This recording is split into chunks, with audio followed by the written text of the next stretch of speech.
Thursday, February 19th, 2026. Welcome back to the Two Witnesses Live. I'm your host, Watchful, and it's time again for your update on the end time events and all things that are happening. Let's get started with the Fury update to get an idea of the events that are going on around the world today. We start off with U.S. commits $10 billion for Gaza reconstruction. Trump called it small compared to the cost of war. Other states pledged around $7 billion total, plus commitments towards a planned 20,000 strong international stabilization security force. I actually watched the. Anybody else watch the Board of Peace meeting today? There was a lot of the typical Trump, tooting his own horn for the things that he's accomplished. But there were some interesting things in there about, setting up security forces in order to maintain peace along those lines. Trump declared the Gaza war is over, despite reports of ongoing incidents, positioned BOP, the Board of Peace, as an action-oriented alternative to the UN, and highlighted participating nations, 40-plus represented, including allies like Hungary, Argentina. Absences from UK, France, Germany, Russia, China were noted. Pro-Palestinian protests occurred outside. Some allies remained skeptical of the initiative's scope and the UN overlap. Yeah, because, what good has the UN done lately? Trump has clearly done far more for the planet than any other organization. I'd rather kind of stick with the things that he's doing because he tends to get things done. The U.S. military prepares potential strike on Iran. Reports indicate that the U.S. is gearing up for possible strikes on Iran as early as this weekend, Saturday, if nuclear talks fail.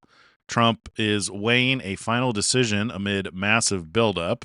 Example given second carrier USS Gerald Ford joining the USS Abraham Lincoln in the region, plus warplanes and assets. Indirect talks in Geneva yielded no resolution. Yeah. And it didn't help that Iran started doing rocket launch tests and Russia decided to join in, quote unquote, joint military exercises during the peace talks, negotiations, or whatever. Secretary Rubio plans Israel visit soon. Trump emphasized diplomacy but warned of consequences. Iran insists its program is civilian. Russia urges restraint. The U.S. is expected to hit Iran as soon as, ironically, today is the 66th birthday. What a present. They released him late in the evening with no charges filed. I think I'm missing a part of this text. Ironically, his 60th birthday. Recent no charges filed, but the probe continues. This is the first arrest of the British Royal. British Royal in modern history. Okay, moving on. Illinois will be going completely digital, getting rid of paper vehicle titles with the ability to hack databases. What could possibly go wrong?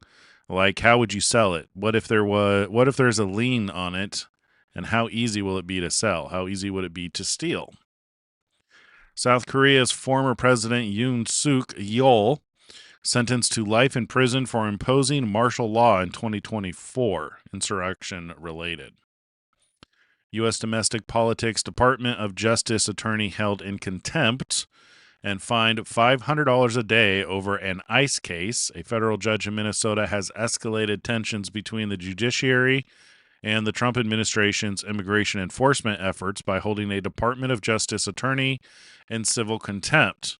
U.S. District Judge Laura Provenzino, appointed by former President Joe Biden, ruled on February 18, 2026 that Special Assistant U.S. Attorney Matthew Isahara violated a court order in the habeas corpus case of Rigoberto Soto Jimenez, a Mexican immigrant detained by Immigration and Customs Enforcement. Boy, oh boy, that's not going to go over well, is it? House Democrats probing issues around Elon Musk and Grok on X. House Democrats have launched inquiries into Elon Musk's AI chatbot Grok, developed by his company XAI and integrated into other social media platform X, formerly Twitter, over concerns about its generation of non-consensual deepfakes. You thought it had been debunked. Let's see. The Trump administration is. The Trump administration has brought in immigration and customs enforcement powers through a new Department of Homeland Security memo dated February 18, 2026, allowing officers to arrest and detain legally admitted refugees who have not yet obtained lawful permanent resident status, green cards, 1 year after entering the United States. Yikes.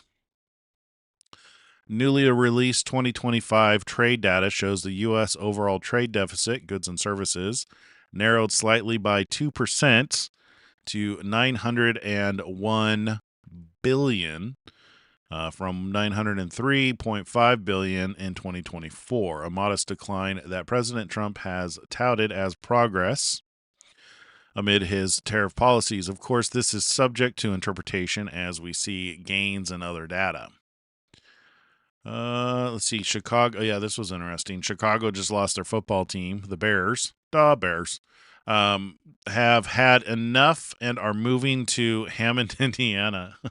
They cite tax issues as one of the reasons for moving. Lake Tahoe, Castle Peak avalanche. The death toll confirmed at 8, with one still missing.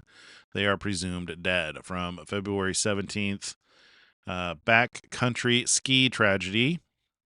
Recovery efforts delayed by a storm. It's called California's deadliest modern avalanche. Nevada County Sheriff's Office is investigating why the trip continued despite warnings. Yeah, my understanding is there were 4 guides and 11 skiers, 8 of which lost their lives. 1 is still missing, and I believe the other ones are alive. Yeah. Winter Olympics, Milan Cortina 2026. U.S. figure skater Alyssa Liu won the gold in women's individual first since 2002. Speed skater Jordan Stolz added medals. U.S.-Canada women's hockey gold game hype builds. What else? Head-on truck crash in Egypt kills 18. Gas explosions, building collapse in Karachi, Pakistan kills 16. Fire engine cliff plunge in China kills 6. Ongoing Epstein fallout, Les Wexner deposition claiming he was conned. Various U.S. stories like measles, exposure, scams, and local weather flooding. Let's see. Trump was asked about aliens being real. He replied that Barack Obama was not supposed to give out classified information. I don't know what to think about that. I'm really tempted to get into like the conspiracy theories because they bring in everybody loves the conspiracy theories. People like to talk about them. They like to wonder why people act the way they act. Donald Trump has gone on record as saying that, well, this was when he was on Joe Rogan. So it's been a while. Maybe he's learned something since then. I can give him that. But he's gone on record as not being aware of any aliens. Now, we know that he will, if he knows something and he doesn't want to say something about it, he will be strategic about it. So I would assume that if he knew anything about them, he would be hiding it. Maybe he would lie and say he doesn't know because they're dangerous. I don't know. Maybe we could do an alien conspiracy theory day where we talk about these things. That could be fun. I do like the conspiracy theories. All right. Well, what do you guys think? What a weird response, right? Replied that Barack Obama should not have given out classified information. And it's not like he did. If you guys saw what he said he hasn't personally seen them and he didn't think that they were in Area 51, but he, very candidly said, yeah, they exist. He knows they exist. So I don't know. What do you think? I would like to think that what we know as angels is what they're referring to as aliens. Because then that would confirm everything that we believe. Let's see. Then he said he had no information, but he might get Obama out of trouble by declassifying it. Trump being his classic troll self and people reading what they want into it. He also reminded people that he doesn't talk about aliens. Yeah. We also know that he is strategic. Anyway, moving on.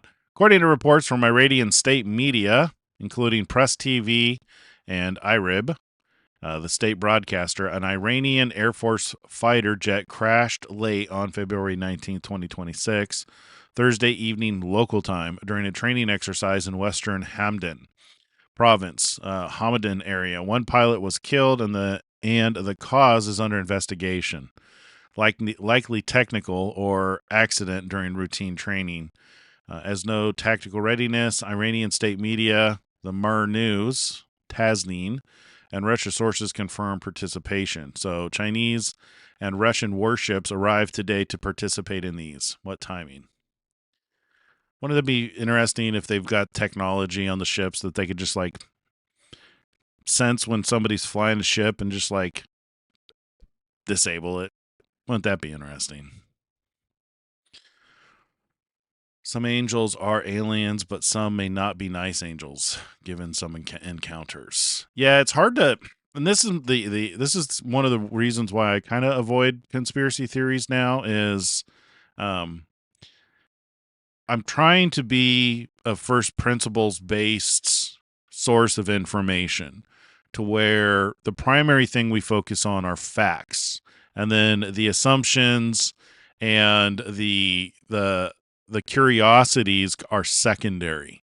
We'll see how it goes. Maybe we can start doing like a conspiracy theory of the day and how this relates with conspiracy theories. What other things are said about it?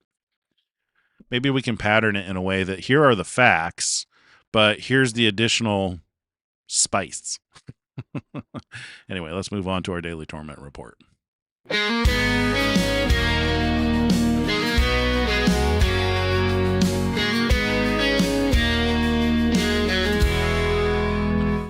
All right, well, we're going to get started with Donald Trump. I don't really need to put him on a timer. He didn't post that much. He was busy today with the Board of Peace. He also visited a steel company. And the last thing I saw him doing was at a restaurant somewhere. So this will probably be a pretty short day. Still has his pin post up about Voter I.D. Here's the restaurant he visited. There's a little video. Thank you very much. Thank you. Mr. Joe Bailey's been here 50 years. 50 years, huh? I met him when I was 6. I started when I was 16. I met Joe Bailey. It just works. Yes. Very nice, Joe. I'll remember that. Have a good time, everybody. Thank you. Think he's applying for a job? Worked here a long time on that, right? Oh, yes. You get treated good? Oh, yes. I'm talking to the boss. Oh, no. I'm going to ask my guys, I'm totally serious. Get some hamburgers. I got to make a speech. Come back, and we're going to eat you, and we'll have them warmed up. Air Force One has nice warming. We can warm it or anything. We can do anything on Air Force One.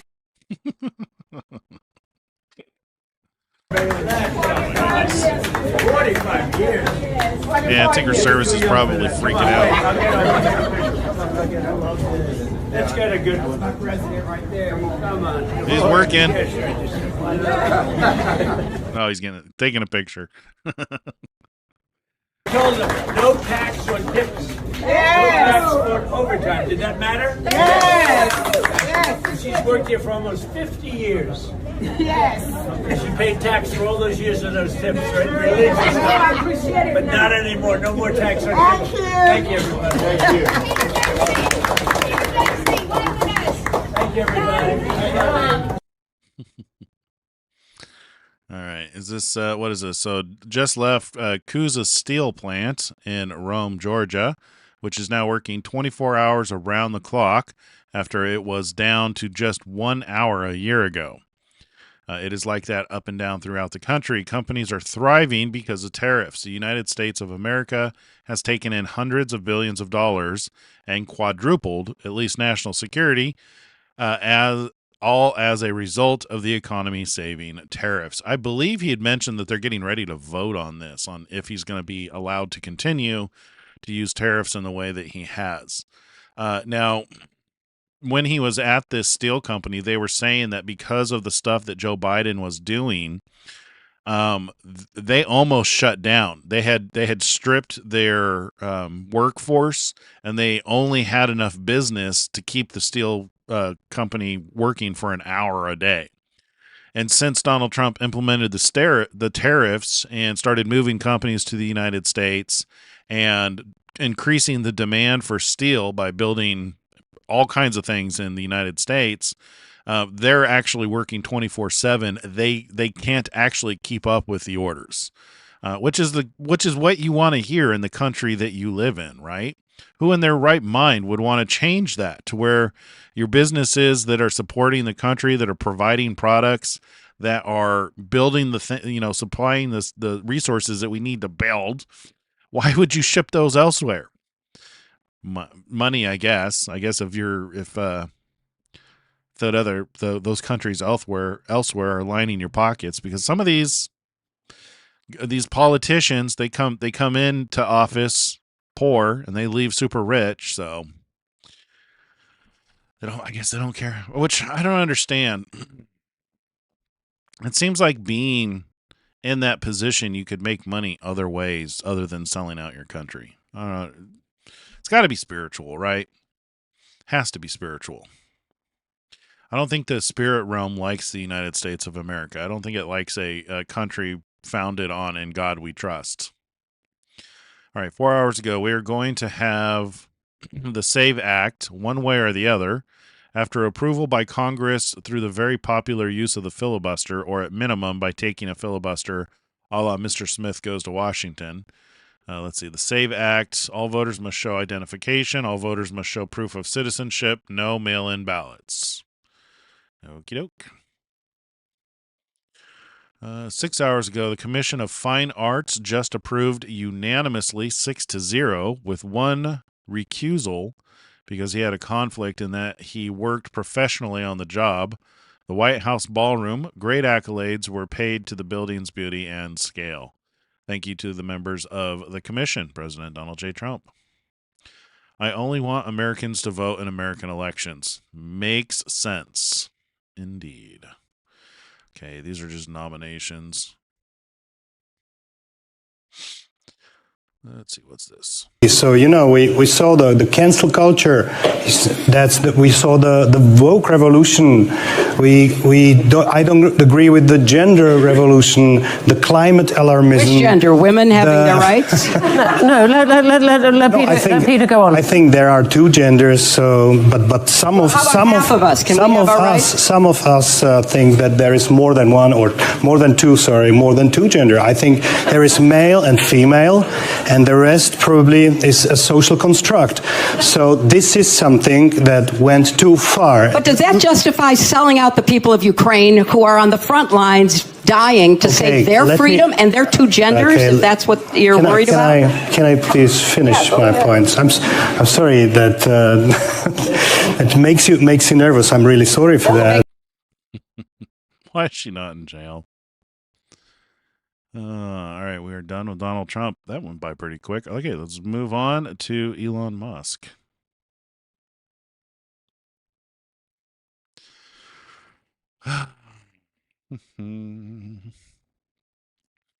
Oh, he's changing. Let's see. He reposted from his mother, May Musk. Let's see. What's she responding to?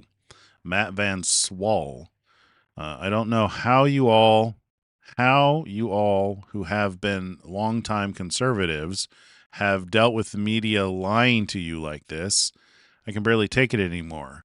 Every morning I wake up to some insane lie by the mainstream media. Yep, something so blatantly false, a 2-second read of the situation instantly debunks it. How have you all dealt with this for years? I know I'm new to the conservative scene, but I'm starting to lose my cool. How on earth do you deal with the onslaught of media lies? I'm literally staring at nonstop, incessant, brazen lies about Trump, his administration, everything he is doing for us, even small things like ICE raids and Doge. Just constant lies. How the hell do you deal with this? And then May responded with, I've been reading the dishonesty and extreme negativity in the mainstream media for 20 years. It is really hard to cope with hateful headlines when Elon is doing amazing things worldwide. I've just finished writing another book and include how I shamed the news outlets and the journalists on Twitter 5 years ago.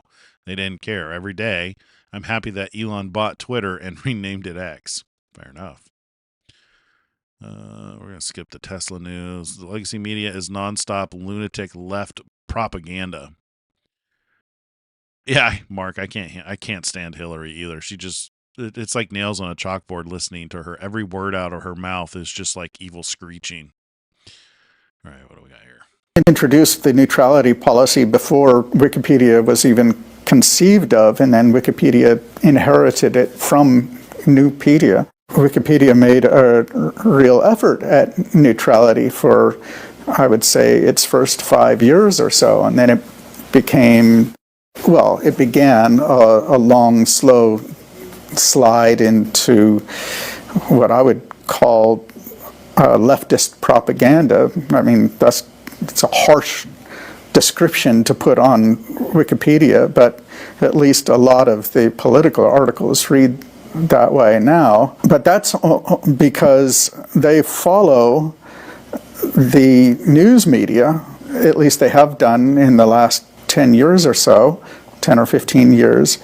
They've gradually gotten rid of all of blogs, and then more recently they've gotten rid of almost all conservative news sources as sources for their articles. And so as the news media has shifted, and as the establishment, frankly, has shifted more to the left, the content of Wikipedia has followed suit. It would have been hard for me to accept that this would happen and that it would be so striking. Even 10 years ago, I mean, already there was this decline into a slide to a center-left point of view by 2010.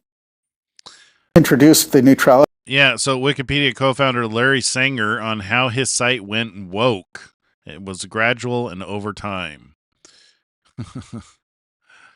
What is this? So from I am yes, you are no, Rupert Lowe addresses young white men. To the young white men who feel ignored and insulted, I want to speak directly to you. For too long, young white men in this country have been treated as if your concerns don't matter, your struggles don't count, and your identity is something to apologize for. That your love of your country is somehow racist and wrong. You've been told to stay quiet, to step aside, to accept being blamed for things you never did and problems that you didn't create. Let me be clear. There is nothing wrong with being white. There is nothing wrong with being a man. There is nothing wrong with being straight. You are not the problem. The system is the problem. The cancer of DEI, along with the Blairite legacy, must be eradicated and erased from our society. Britain needs strong, grounded, responsible men. Men and women who work hard, protect their communities, build their families, and stand firm in their values. And despite what some might tell you, there's nothing shameful about wanting to be that person. We should be unapologetic in our promotion of those ideals. I say to you today, keep going. It will get better. Yeah, I have a feeling God's going to deal with the evil people here in short matter. There will be weeping and gnashing of teeth. You ever think about that phrase? There will be weeping and gnashing of teeth. It's like a visual imagery of somebody We'll be looking at them going, ha ha, told you so. And they're going to be going through extreme distress.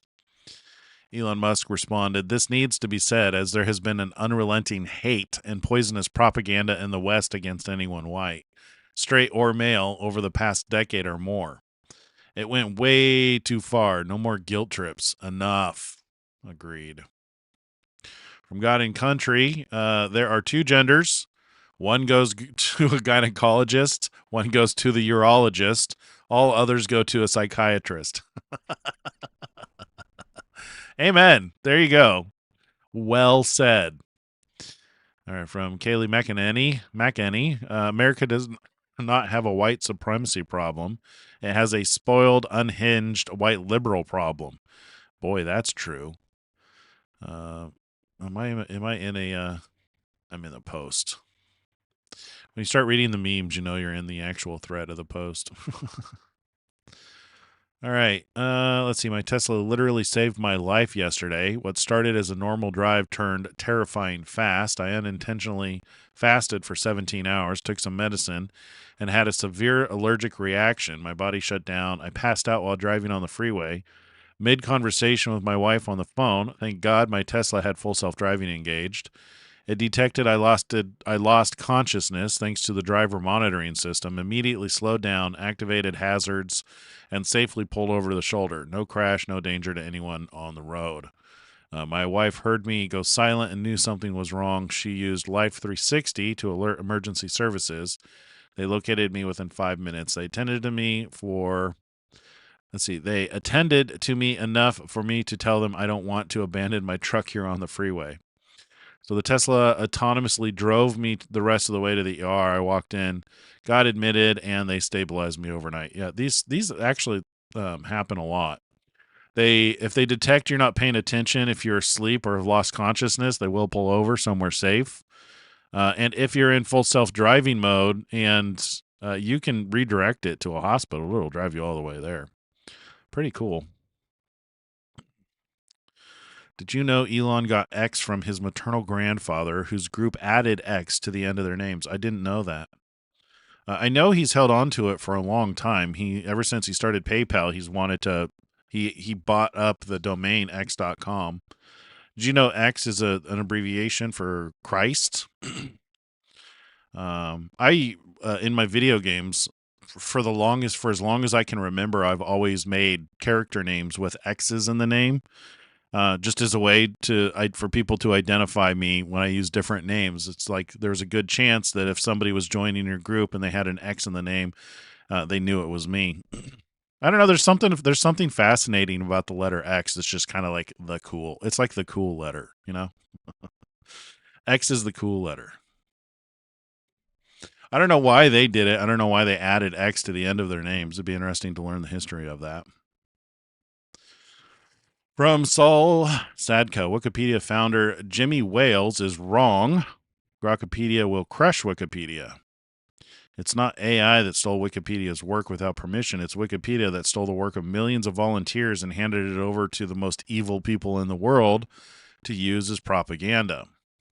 Wikipedia won't die, but it will dwindle into irrelevance over time.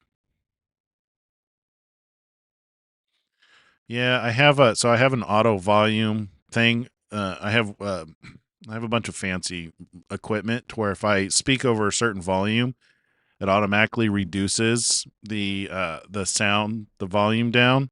Thanks for letting me know. I try to keep it like right about here so that the sound is consistent, but if I accidentally get too loud and that safe anti-clipping feature kicks in, then it overcompensates. I wish I could adjust it to where it would just bring it back down to right here. I mean, I could just turn off the safe feature. But unfortunately, that might blow out your ears and negatively affect the audio. Did you know that on YouTube, the audio is more important than the video? People will put up with like grainy, crappy visuals, but if your audio sucks, like if it's scratchy, if there's an echo, if it just doesn't sound pleasant, people won't stick around as long. So I've actually invested quite a lot into the audio for the show just to try and keep it consistent. thank you for bringing that up. I will take note of that and see if I can't keep it more consistent. Okay.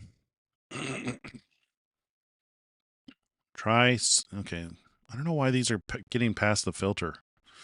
These should be filtered out when there's talking about Tesla like that, because I don't like seeing all the business stuff. All right, from Mario Nalfall, Germany's state broadcaster got caught airing fake AI footage of ICE troops arresting immigrants. ZDF ran AI-generated images with a visible OpenAI Sora watermark on screen and called them troops instead of agents. Interesting. Wer in den sozialen Netzwerken unterwegs ist, wird festgestellt haben, dass es sehr viele Videos zu den Einsätzen der ICE-Truppen von Donald Trump gibt. Nicht alle sind echt, aber doch sehr viele. Und die Gewalt, mit der die Abschiebekräfte oftmals vorgehen und auch die Willkür, die dort zu sehen ist, hat auf jeden Fall eines erreicht. Es herrscht ein Klima der Angst, das selbst vor Kindern nicht Halt macht. Nicola Albrecht. Nur nicht auffallen, nicht laut Spanisch sprechen, das hat Kirian ihrer Tochter Haley eingeschärft. Seit die ICE-Agenten der Einwanderungsbehörde auch in New York täglich Razzien durchführen, holt sie Haley immer von der Schule ab. Die Familie ist vor 4 Jahren aus Honduras gekommen. Kirian wartet auf ihre Green Card. Laut richterlichem Beschluss darf sie nicht abgeschoben werden. Meine Kleine hat trotzdem eine solche Angst vor ICE entwickelt. Ihre Gedanken kreisen I don't see what they're talking about. Is this supposed to be in that video? Wer in den sozialen Netzwerken unterwegs ist, Sie hat Panik oder sie... Oh, here it is. Wir sind doch alle Menschen hier und verdienen es, fair behandelt zu werden. Es sind brutale ICE-Einsätze wie diese, die ihnen Angst machen und die Nation aufwühlen. Obwohl es gegen die Verfassung ist, dringen die Agenten ohne Durchsuchungsbefehl in private Häuser ein. Sie führen Eltern vor den Augen ihrer Kinder ab oder nehmen... Oh, there it is. I see what they're saying. You see it there? Right there. It's made by Sora. There's a little Sora watermark. That is funny. You know, and that's the problem with what we're doing with AI and the deep fakes. I mean, the video is getting so incredibly lifelike that even it just goes to show these people suck at their jobs, to where they're not vetting the materials that they're using to air for the stories. It's only going to get worse. It's an uphill battle from here. What is true and what is not true? You know, and it fits. It reminds me of being in SEAL number 5, or specifically the Great Tribulation, because like as soon as it tells you that it's going to be worse than it's ever been on the planet, the next thing that it says is, you know, things are going to happen. Don't believe it. You know, if you hear that Christ is in the upper room, don't believe it. If you hear he's in the desert, don't go. So it's just like, is that indicative of deep fakes? Are we going to start seeing Jesus? Are we going to start seeing deep fakes of Jesus here and there? All right, from Wilfred Riley, 100 men. Even in high school, it was hard to get 10 guys together if they had to fight another squad. It was hard getting 10 guys together for a baseball game. How 100 men were able to prey on one vulnerable Halifax schoolgirl for 2 years. What? Disgusting.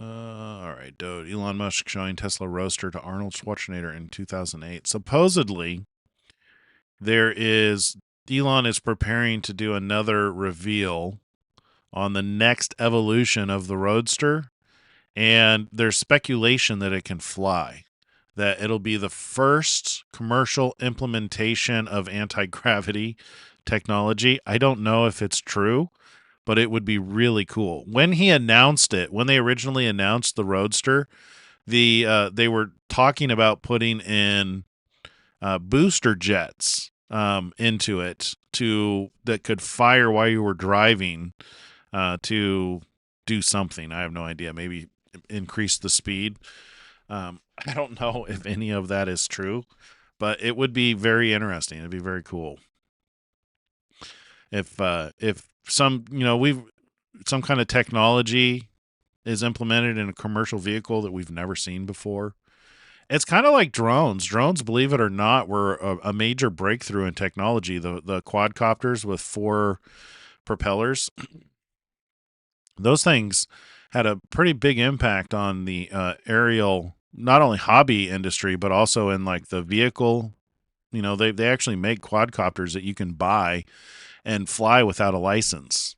Maybe it's implementing some of that technology just for fun. I wish Elon would make a hoverboard. Yeah, me too. Wouldn't that be cool? All right, moving on.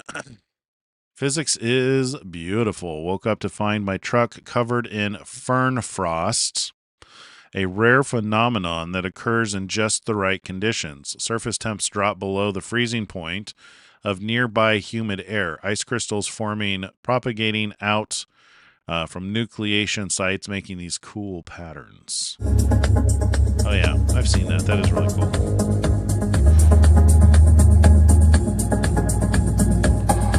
Almost looks better on video. All right, rolling on the floor. Misnomer is when someone refers to a hobbit as a gnome. Yep. 100%, that's what it means. A misnomer. Is that like misgender? Oh my God. All right. From Libs of TikTok. Oh my God. Alexander Lamar Banks Jr. was arrested in Michigan after he reportedly ran down white family with his car, killing the couple. Oh man. Killing the couple's 3-year-old. Court documents on the incident describe how Banks then got out of the car with a shotgun and shot the parents. He also brutally assaulted a 72-year-old woman who showed up at the scene. The mother and father are currently in the hospital in stable condition. The 72-year-old woman is currently in critical condition. Why isn't this national news? I hate to say it, but this is kind of what I anticipate with the sleeper cells, is to see an increase in this. I'll be surprised if this kind of thing doesn't happen more. I am expecting something to happen in the United States. If we're truly in seal number 5, and right now it just seems like there's a preparation for the opening of seal number 5, like things could go very badly. I do believe that unless Trump is able to get the Ayatollah out in the same way that they got Maduro out, it seems as though this could very easily escalate into a World War III situation to where all the countries are at war. Israel is preparing their military assets for war. The United States has sent a lot of air assets over to Iran, and they're currently waiting on that aircraft carrier to go. It's shaping up to be a pretty big deal, and it would not surprise me if this kind of thing doesn't really escalate in the United States. That's my assumption. When I think about the Great Tribulation and what could be worse than anything that's ever happened before is something at a massive scale that we've never seen before, which that's hard to imagine considering how bad things have been up to and including the flood, right? That's kind of my metric. Is that the wrong thing to use as a metric? Because what qualifies for worse, something that's some great, well, I guess when you look at tribulation is the ellipsis. It means pressure. So maybe I'm reading too much into it, where maybe I'm reading death into it when it should be stress and pressure. Maybe this is the most stressful, the most pressure to happen on the, I don't know how that could be any different. In my mind, I just go to death and suffering.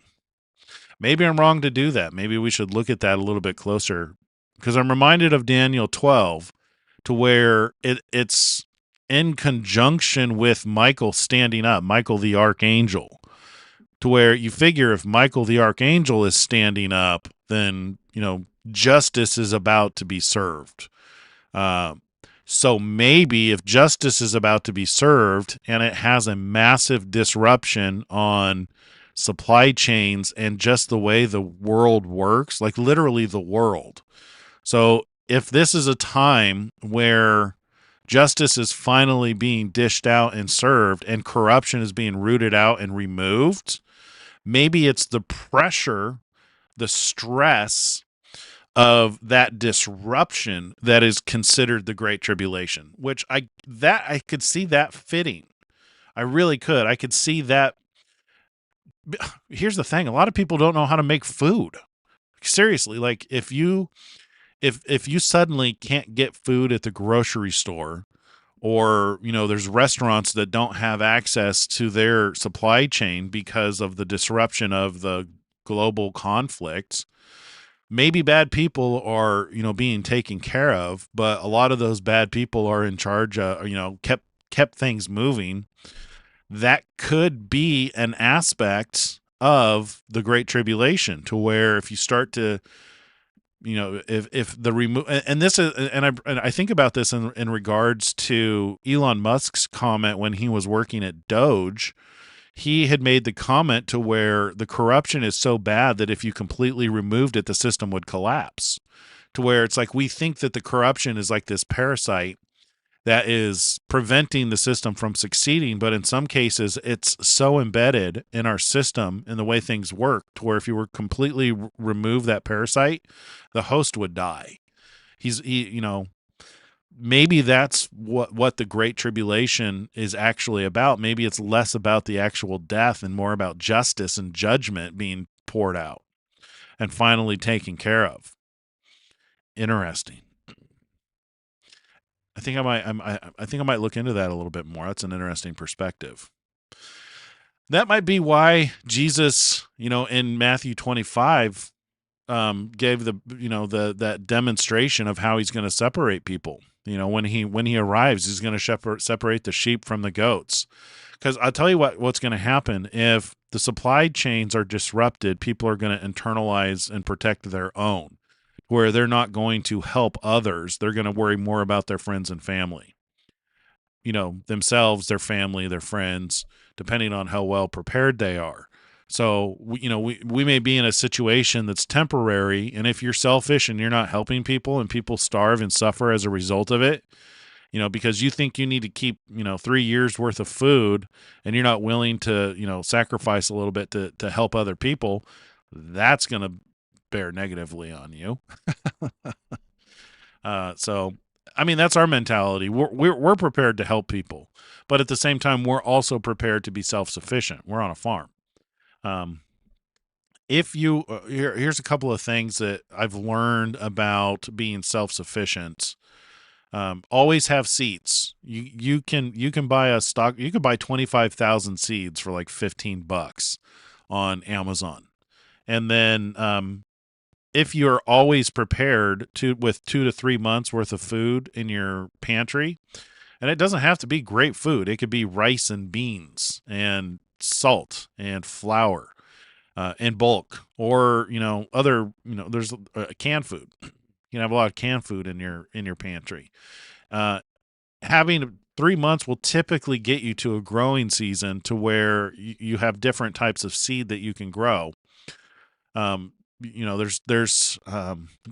actually looking into duckweed. My understanding is it used to be illegal because it's so invasive, but there's duckweed it's one of the highest from what I understand, is one of the highest protein plants that has the most rapid growth rate, and that it doubles its size every 16 hours. We're looking at it as a means to actually provide protein to our birds, because they can forage to a degree. We can put them out in a field and they can forage and eat grass, but they also need protein, and we can we're looking at supplementing with duckweed. But if we were to pick just one survival animal, it would be quail. Quail is the perfect survival food. If you have any capability of, I guess it would be a learning process. The only way it would be a really good survival food is if you were in a situation to incubate the eggs, which it doesn't take much to incubate the eggs. You can buy an incubator for $30 that will incubate quail eggs, and they're just the most adorable little things when they hatch. They're super tiny. They're like little micro birds. But they're edible within 6 weeks. So within 6 weeks, they produce eggs. The females produce eggs, and they're little tiny eggs. But we eat them. I actually like quail eggs better than chicken eggs. But you have to. The best way to work with quail eggs is they have these quail egg scissors, which just kind of snip the top off of them. So if you like to make eggs where you keep the yolk intact. But you can crack them. Interesting fact about quail eggs is they don't have salmonella in them, so you can eat them raw. A lot of people do. A lot of people like to eat quail eggs raw. But the thing that makes them such a great survival food, and I'm confident this is the reason why God sent quail to the children of Israel when they were wandering in the desert for 40 years, is you really don't need anything special to process them. You can, and I'm sure you could probably set them up in a way where they'll incubate their own eggs. Although we were never successful at that. We always had to incubate the eggs. But yeah, if you got an incubator and you got a couple of quail, they scale up really quick because they're fully mature in 6 weeks. They hatch after like 8 or 9 days. They're fully mature in 6 weeks. They don't eat a whole lot of food. You can actually build a cage to have them just eat off your grass and move the cage around. And then, you could scale up pretty quick. Within just a couple of months, you can have thousands of birds, which at one point in time, we probably had 2,000 quail on our farm. It scales very quick. But you don't need anything special to process them. You can actually process them just by hand. And the meat is delicious. Absolutely delicious. But yeah, if I were to pick one thing to eat during a like a famine or a supply chain outage, is we would scale up quail. All the other birds, all the other farm animals require like supplements and corn and food and time. I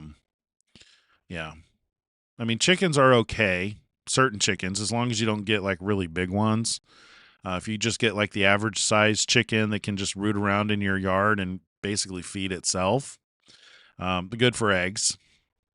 But I think that would probably, I don't know what sent me down this path, but that would probably be one of the biggest sources of tribulation and pressure, is because there's a large portion of people who don't know how to feed themselves. They rely on a system that does it for them.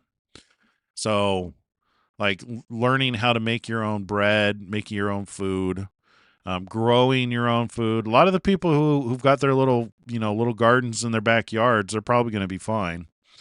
Might be a time to scale up to help feed your neighbors. If everybody in a neighborhood plants their own little garden, they'll be good. And that'll be the key is becoming self-sufficient. Like if you're in a city and you're in an apartment, man, woe to those people. That's going to be hard to sort that problem out. Yeah.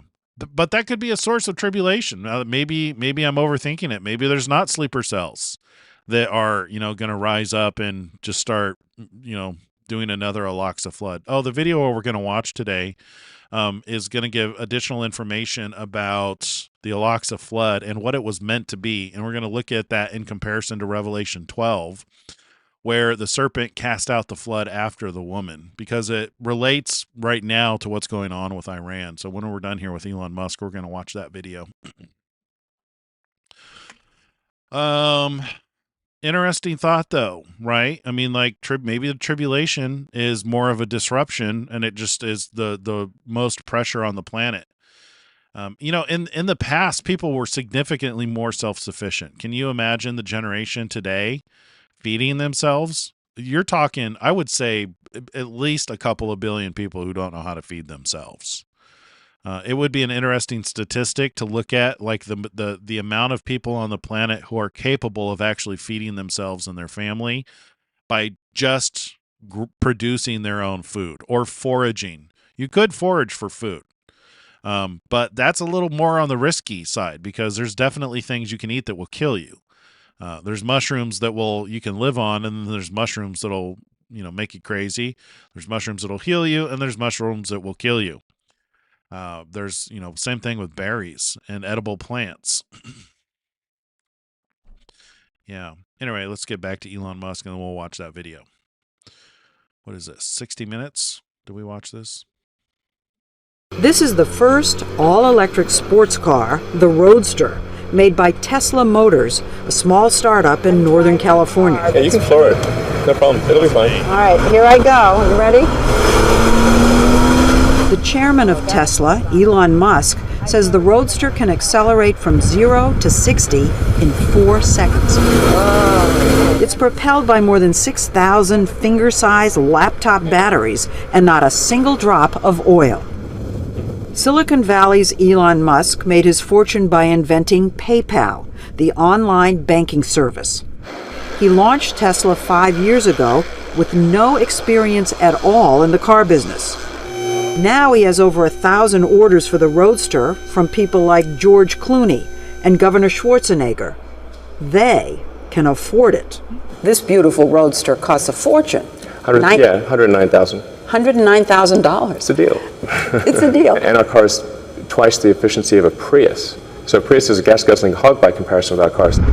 He says the Roadster can go over 200 miles before you have to plug it in to any ordinary wall outlet. Now they can go over 400 miles. All right, moving on. Well, let's see. Well read. The first video game character, Pac-Man, was originally titled Puck-Man in Japan.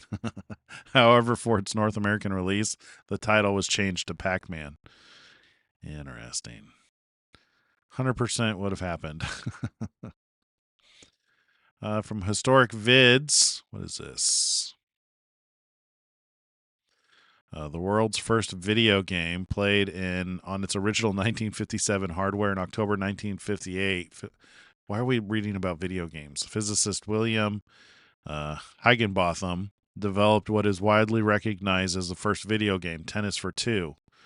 It entertained visitors to the public exhibition at Brooklyn Laboratory.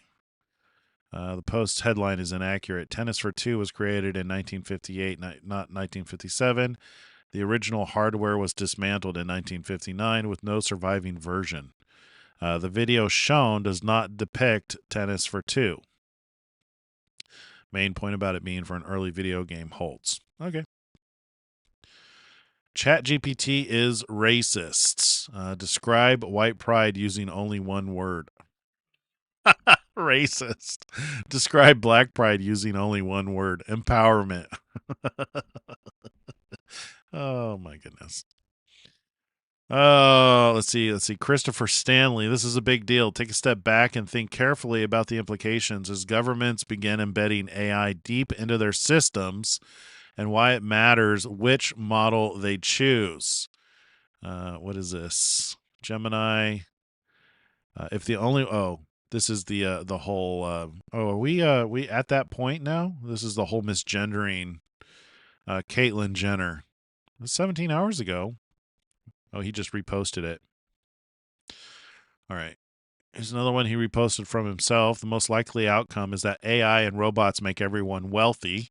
In fact, far wealthier than the richest person on earth. By this, I mean that people will have access to everything from medical care that is superhuman to games that are far more fun than what exists today. We do not need to make sure AI cares deeply about truth and beauty for this to be a probable future. In case you missed it the first time around, so he's reposting that. Yeah, so, and it's interesting to think about this in light of what's happening now with the return of Christ. I believe that for the dead to rise, for those who are dead to be resurrected, they will need new bodies. And we've read in 1 Corinthians and a few other places to where those who are alive and remain will be changed from corruptible to incorruptible. So I don't know, and this is kind of like the big unknown, is what is life going to be like? What kind of life has Jesus lived in his 2,000 years? Is it comparable to an alien civilization to where They're highly technological, because a lot of the things that we think of as figures of speech, dreams, and visions that just seem bizarre, like Elijah being taken up in a chariot of fire, could just be technology. It could just be some kind of a craft that, took him up from one place to another place. So it's interesting. What Elon here is proposing is more technology to provide access to resources. So he's talked about, like, if you have a robot that has access to all the knowledge of medical, it could potentially take care of your problems, like, because it has hands. It could actually perform a surgery. It could actually cook for you. It could actually garden for you.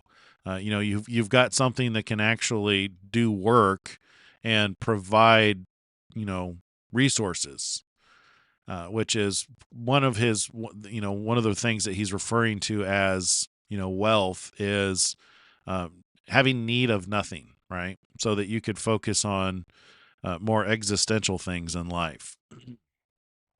But making yourself a better person, helping other people out. I don't know. That's the dream, and I don't know if that dream is fulfilled with technology or something more supernatural. But it's interesting. The thing that I find most interesting is that we're at this place now where we're a fairly modern culture and civilization right before Jesus returns. He's been gone for 2,000 years, and he's returning now during this time of these technological evolutions. The question is this Babylon doomed to be destroyed? Are these the tools of the devil and Satan? Will they be done away with, or are we being exposed to them now because it's going to be a part of our life going forward? I don't know, but it's fun to think about.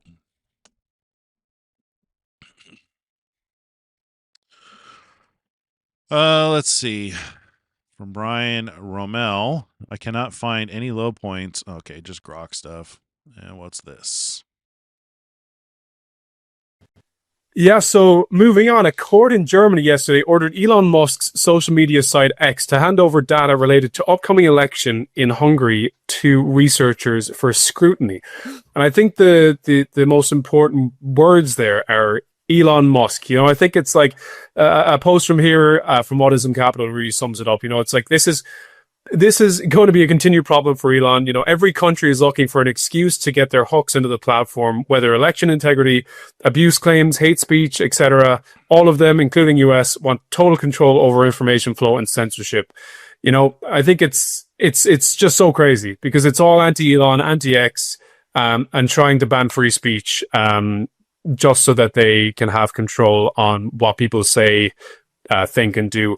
And I think this, goes on to the next story where French President Macron calls free speech bullshit unless the government is able to moderate it. Like, come on, that itself is the most bullshit statement I've heard today. And, government moderated free speech is not free speech. It's like right. It's like them saying they have free press, but they own every newspaper. You know what I mean? It's like, that's very, that reminds me of a certain party that came from Germany in during World War II.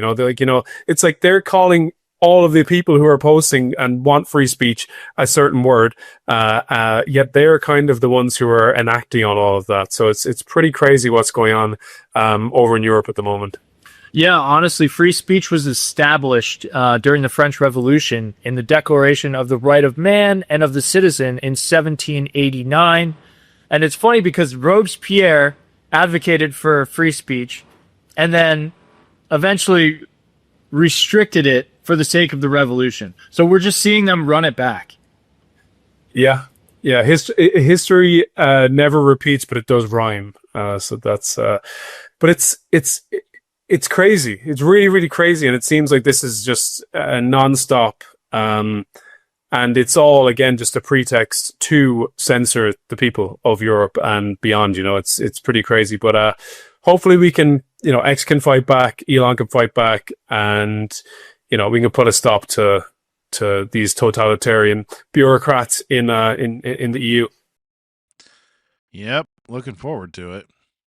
This is the Wikipedia guy. Introduced the neutrality policy before Wikipedia was even conceived of, and then Wikipedia inherited it from Nupedia. Wikipedia made a real effort at neutrality for... I think we already listened to this. Moving on. 22 hours ago, you can now tap on For You and choose general topics such as technology. Update your Exact app to make this work. Turns out there's a bug that needs to be fixed, so probably release this weekend. Starlink. Let's see. Meaning of life. Doge. I think we saw this. Saw that. All right. I think we're at the end of his timeline for today. Let's move on. What is this? So this isn't addressing the house of Israel. This isn't going to be bruising the head of the serpent. This is kind of its own thing. So this next video that we're going to watch is you've heard me say that the here I know where we'll start. We'll start in Revelation. We'll do this. So Revelation 12. We're going to read about this flood. So here's Revelation 12, the sign of the woman. That's the anchor point. Satan thrown out of heaven. And war broke out in heaven. Michael and his angels fought with the dragon, and the dragon and his angels fought, but they did not prevail. Nor was a place found for them in heaven any longer. So the great dragon was cast out, that serpent of old, called the devil and Satan, who deceives the whole world. He was cast to the earth, and his angels were cast out with him. I believe this has already happened, whatever this is referring to. So if it's literally referring to Satan as an entity with an army of angels, I believe that's probably why we're seeing the craziness on the earth that we've seen for the last 7 years. Then I heard a loud voice saying in heaven, now salvation and strength and the kingdom of our God and the power of his Christ have come, for the accuser of our brethren, who accused them before our God day and night, has been cast down. And they overcame him by the blood of the Lamb and by the word of their testimony. See, here's that blood again. Remember we talked about the blood being important? And they overcame him by the blood of the Lamb. The blood is so vitally important to realize and recognize that it's by the blood that we're saved. And they overcame him by the blood of the Lamb and by the word of their testimony. And they did not love their lives to the death. Therefore rejoice, O heavens, and you who dwell in them. Woe to the inhabitants of the earth and the sea, for the devil has come down to you, having great wrath, because he knows that he has a short time. Now when the dragon saw that he had been cast to the earth, he persecuted the woman who gave birth to the male child. So I believe this is when Israel was under attack the most. This was in 2023. Which it's interesting. I don't talk about this a whole lot. There is a sign. Where is it? I don't think I have it in this slideshow. There is a sign that seems to indicate when when Satan was cast out of heaven. Is it in this one?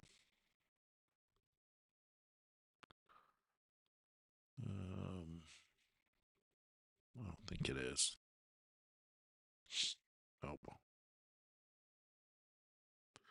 This one is just the churches. Is it in this one? No, this one's all about genealogy.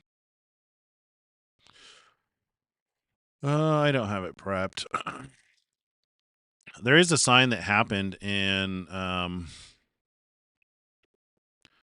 was it? Oh, you know what? I do have the sign noted on this timeline. It was right here. So another wonder appeared in heaven, a dragon cast to earth. There was a sign on June 15th, 2022. It was in Cetus. There were 3 stars in the tail of Cetus and 3 at the head, and Saturn was in Aquarius. This is the only sign that I've seen so far that matches the description of the dragon being cast out of heaven and his tail drawing a third of the stars of heaven.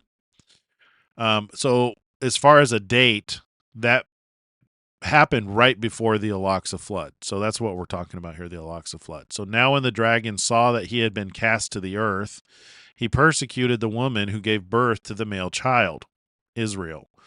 But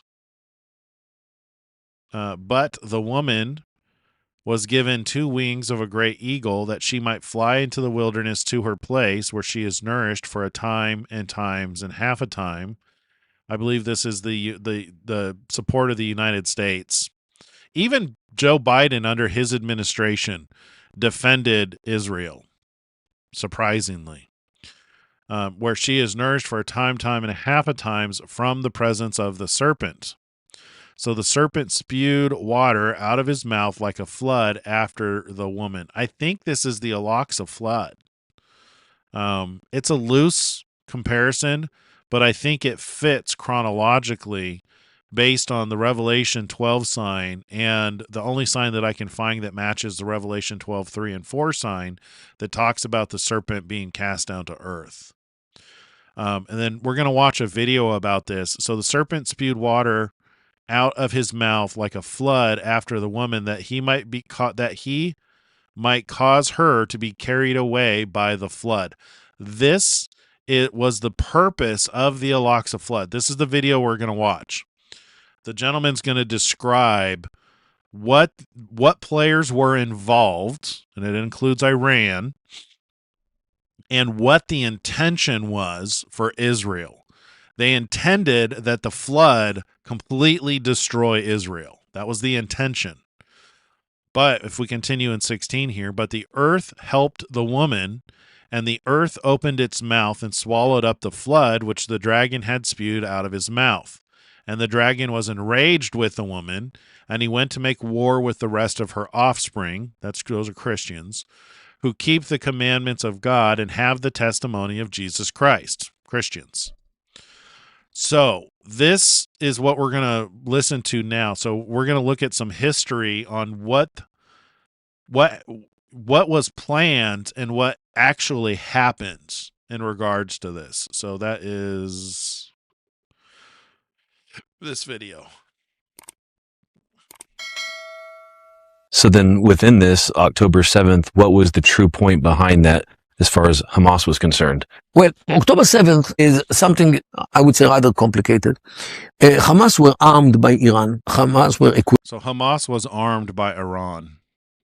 By Iran. Hamas were trained by Iran, sponsored by Iran and Iran friend Qatar. And Hamas should have been a part of something totally different. I got the information April of 2023, year and a month ago. I have a good friend who is a refugee from Iraq, a Christian Arab from Iraq who lives in Europe, and he is in connection with anti-Iranian activists in Iraq. And once in a while he sends me all kinds of information about the Iranian militias in Iraq, what they do, what they prepare, and I usually send it to the intelligence here, and they do with this whatever they do. I have no idea what. In the beginning of April of 2023, year and a month ago, more or less, he sent me a whole story about an order which came from Iran to the 50 militias, pro-Iranian militias, which they have in Iraq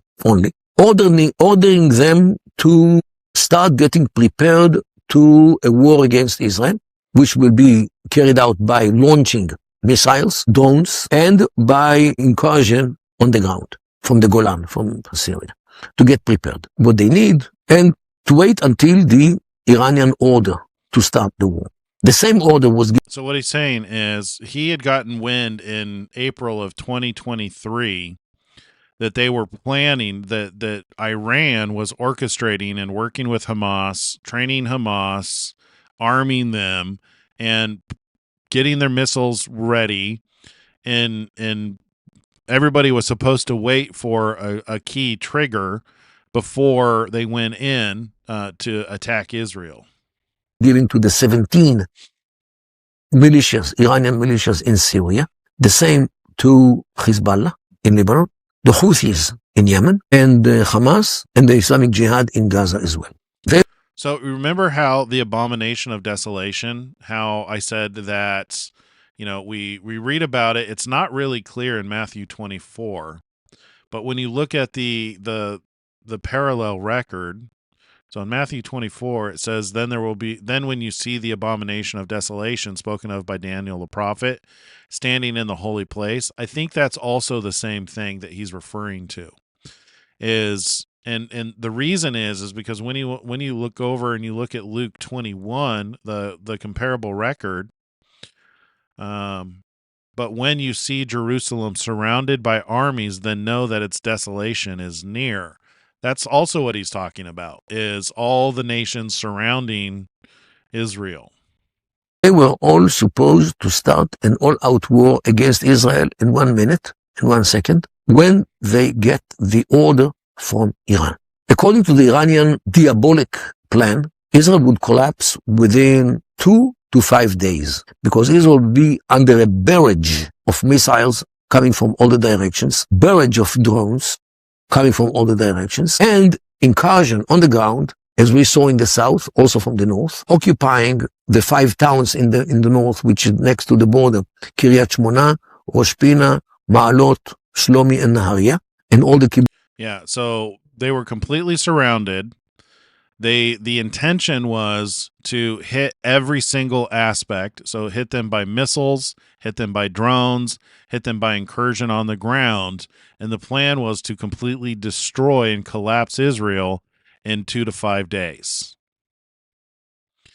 So this is what I believe is the serpent. So the serpent spewed water out of his mouth like a flood, hence the Al-Aqsa flood, after the woman, with the reason being that he might cause her to be carried away by the flood.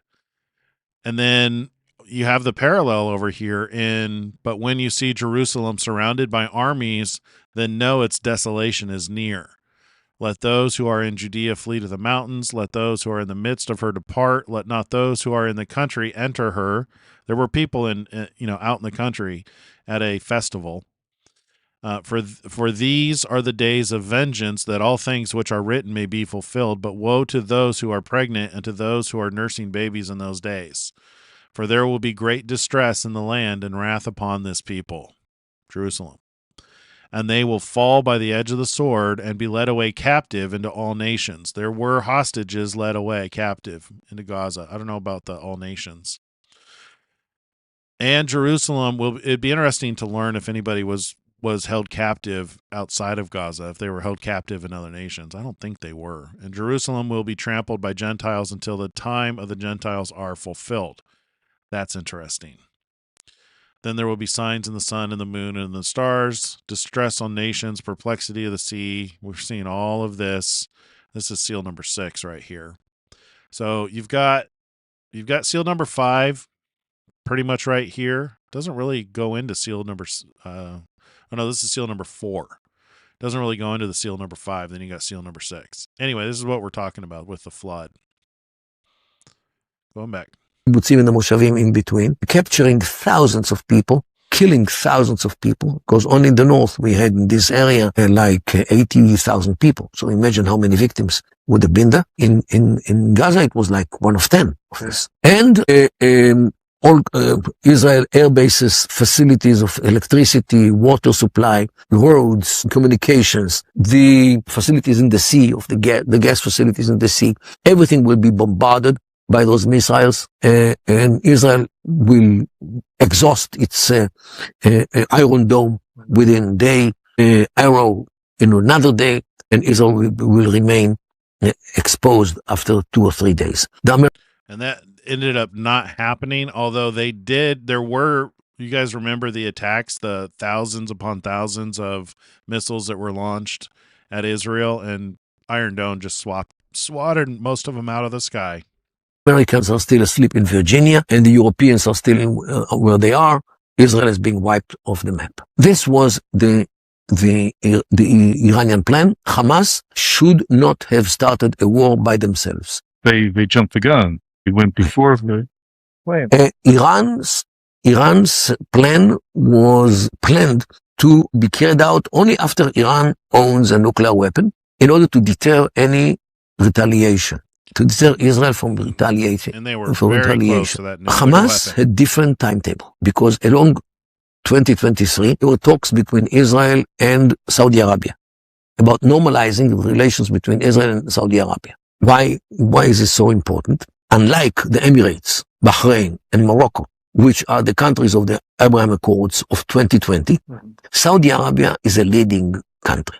They lead the remnants of the Arab world, like Algeria, Tunisia, and more important, the Islamic world. Maybe not including Iran, but definitely Indonesia, Malaysia, Pakistan, Tajikistan, Uzbekistan, all these Central Asian republics, Mauritania in Africa, Niger, Chad, Mali, all these Islamic countries, which will be encouraged, of course, by the American administration to normalize relations with Israel after Saudi Arabia have done it. And from Hamas' point of view, the Palestinian cause will be dead. If most of the Islamic world is in such good relations with Israel, who in the world will... So what it sounds like he's saying is, you may have heard, so he didn't say this, but you may have heard that the reason Hamas went into Israel is because of the red heifers. But what Dr. Mordecai Kadar is saying here is there were talks of peace and alliances that were taking place with other nations that were not involved in the attack that Hamas did not want to happen. And in other words, they didn't want Israel to have more support. So he's saying that's one of the reasons they jumped the gun. They went in early. Will care about the Palestinian issue. Killing 1,200 Israelis in one day and butchering, raping and all these things, all these atrocities was way above the Israeli ability to tolerate and to absorb. And Israel went to an all-out war, unlike what they expected. And now they have to face the consequences of what they did. And Israel is determined to get rid of their military abilities and their government, and actually to get rid of Hamas from Gaza. We expected the world to be more sympathetic with this, but I must say that the Biden administration at the beginning were wholeheartedly with us. We still remember that He's saying the Biden administration in the beginning was wholeheartedly with us, and that they expected the world to also support them, which was not the case. October 7th, 2023 was a pivot point for the world. There's no mistake about that. But it seems to be the day that the serpent had intended for Israel to be swept away entirely. And it didn't go that way. And as a result, the serpent has turned its attention on the Christians. Which Biden said to both to Hezbollah and to Iran, who, by the way, was surprised by the action of Hamas. And I think this is one of the reasons that's significant. Is it'd be interesting to do a day count. I know that this operation lasted, I think it was 5 years. 4 years? Because it was, 2023? No, actually, it's not 5 years. It's 2023. So from October 2023 to October 2026, that'll be 3 years. So it's only been just over 2 years at this point. Interesting. So I wonder when that ends. It'll be interesting to see where we are in 2020 at the end of 2026. What's happening? Could be part of the Great Tribulation. It could be part of the serpent turning its attention to the Christians. Could be that part of that Great Tribulation. That's why, by the way, until this very day, they did not get to an all-out war against Israel, because it doesn't work according to their timetable. Okay. What Hezbollah has with us is border clashes plus, maybe plus, but not more than border clashes. Not the real thing, yeah. They don't shoot on Tel Aviv, they don't shoot on Haifa, they don't, strategic targets here in Israel.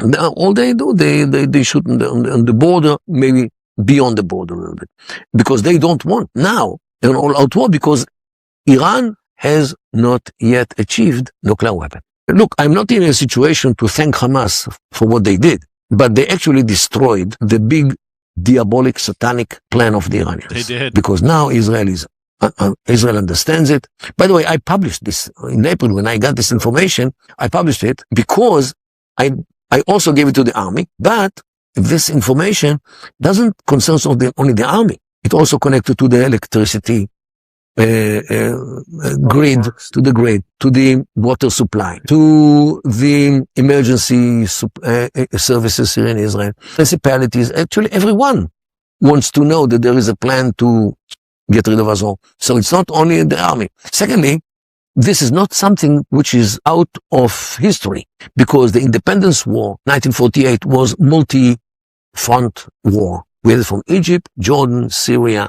Lebanon as well, with forces which came from Iraq, from Saudi Arabia, from Libya. And the Six-Day War, 1967, was also 3 fronts: Egypt, Jordan, and Syria. The Yom Kippur War, 1973, was 2 fronts, Syria and Egypt.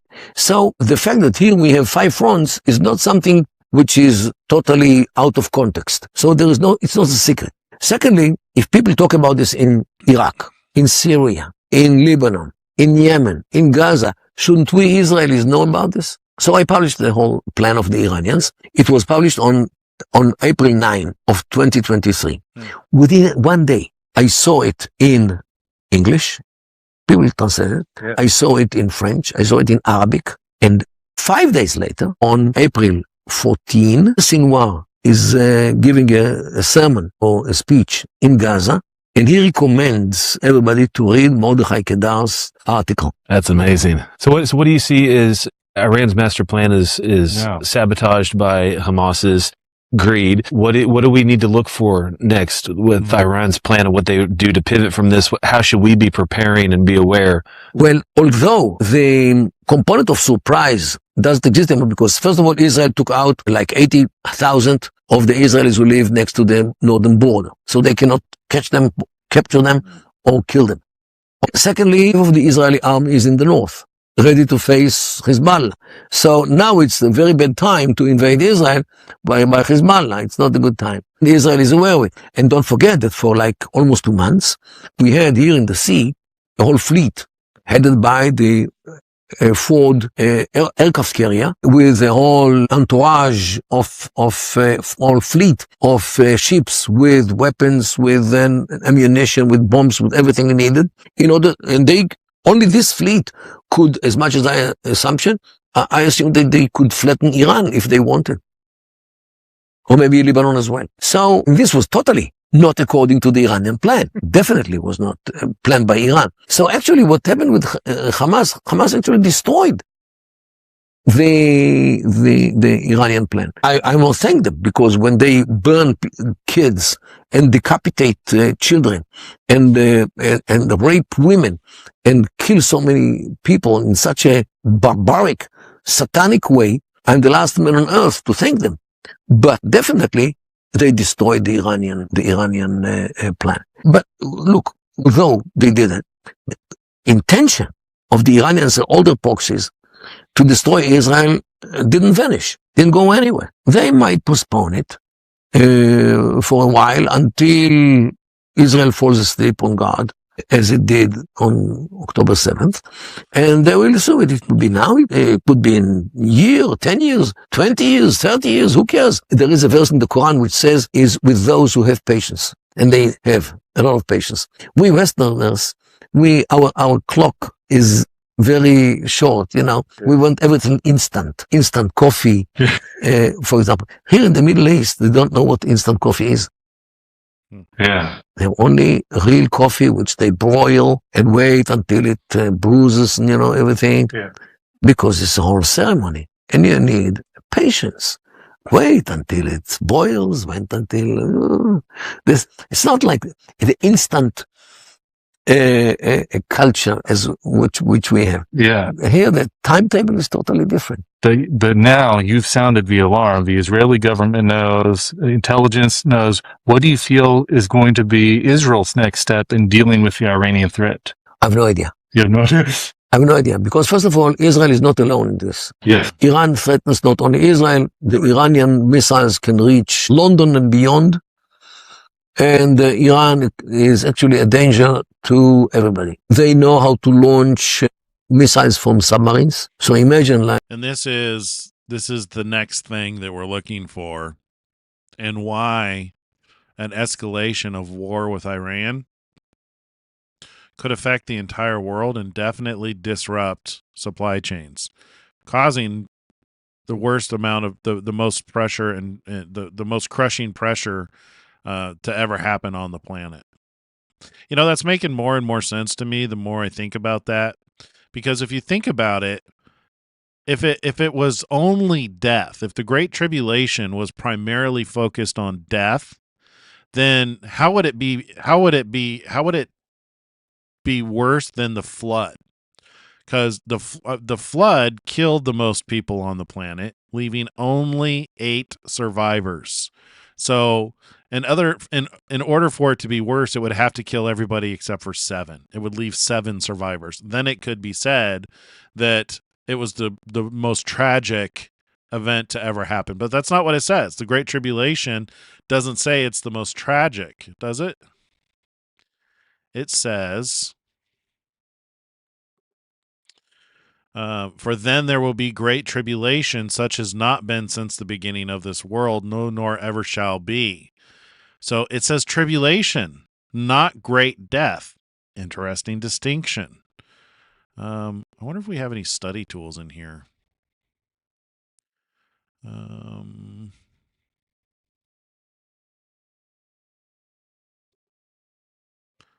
How do you look up what that word is? Bible word study? I want love. I want tribulation. Tribulation. Trouble or affliction of any kind.